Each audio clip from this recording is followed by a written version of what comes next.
I'm joined by Danielle Moodie-Mills, host of SiriusXM Radio's Woke AF, Maria Teresa Kumar, President and CEO of the group Latino, and Eleanor Clift, a Washington correspondent for the Daily Beast.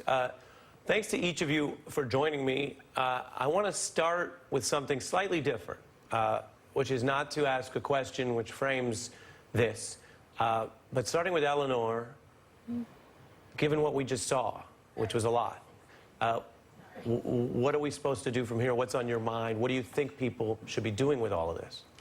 What's on my mind is the treatment of those migrants or undocumented workers in Mississippi was just gratuitously cruel. The way they were rounded up, and apparently there was some complicity with the plant owners. They basically turned over these people who they probably knowingly knew did not have the proper documentation.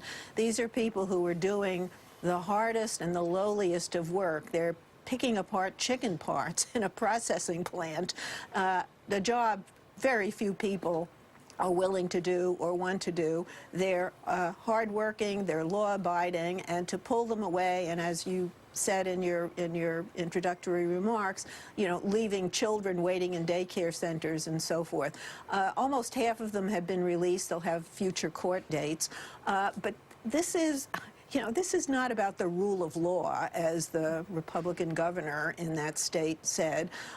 This is a political strategy to keep ramping up the grievances that a segment of the American population feels, and directing those grievances at a scapegoat, which is undocumented immigrants, primarily Hispanics.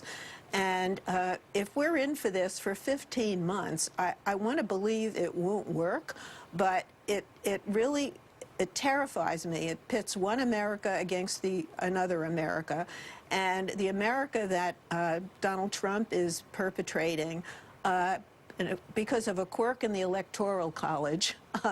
The states that he is really most active in, Pittsburgh, Pennsylvania, really, Ohio, Michigan, and Wisconsin, he seems to think that he can squeeze out every white aggrieved vote and pull off the same inside straight that he did in 2016. I think that's what this is about. It's political. I don't even think the president has deeply held ideological beliefs. I think he's just doing what he thinks will work to get him reelected. Danielle, you're nodding. I just, you know, in this moment, I woke up this morning and I saw that video of the little girl crying. And as a former early childhood educator, all I could think about was how are the schools preparing these young kids, mental health services that this administration has cut? The idea that we are literally setting these children up for generation of mental health issues, right? Deep trauma that we are purposefully putting and placing on these children for no reason.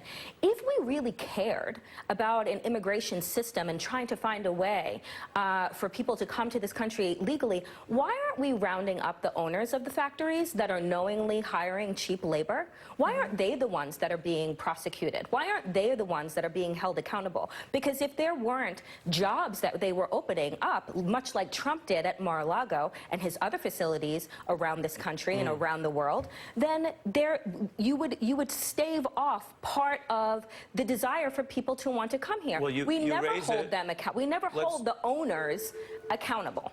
Because Maria is such an expert on both these immigration rules and also how they're being enforced now, I'll take, you know, Danielle's question to you and bring it back to us. What's the answer to that?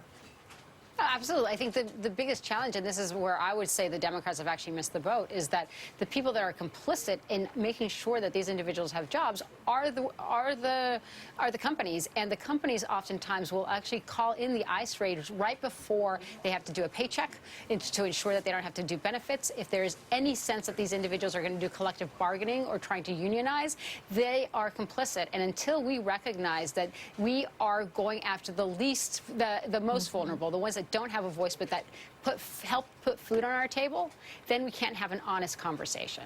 And if there is a way that we can actually fine a lot of these corporations, we can then demand fair wages. The reason that they're able to hire undocumented immigrants is because they want to pay far below the market value without any consequences.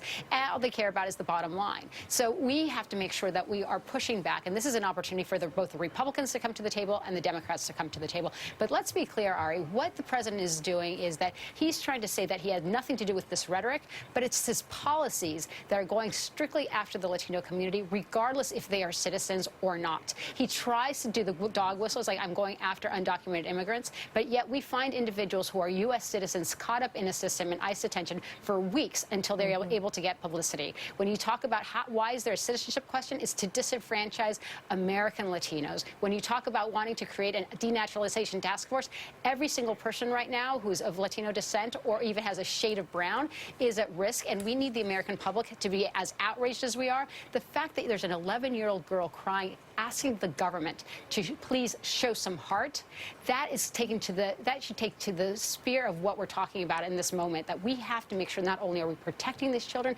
but what does it speak of us individually that we are not marching on the streets? Look, I have to say that, you know, what is so incredibly heartbreaking is that why are these brown children less important than America's white children? Why is it okay for us to watch this little girl cry on national television and beg the government to have heart, and we do nothing about it? I mean, these are children who have been abandoned, not because their parents don't want them or because they can't provide for them, but because the government is purposefully ripping them away. And then you have children that we are forcing into unsanitary and unsafe conditions. Why aren't we marching? Why aren't we outraged?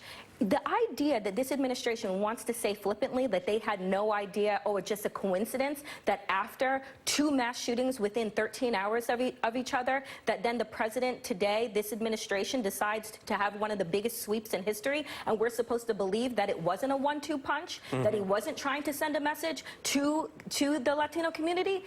Give me a break. Yeah.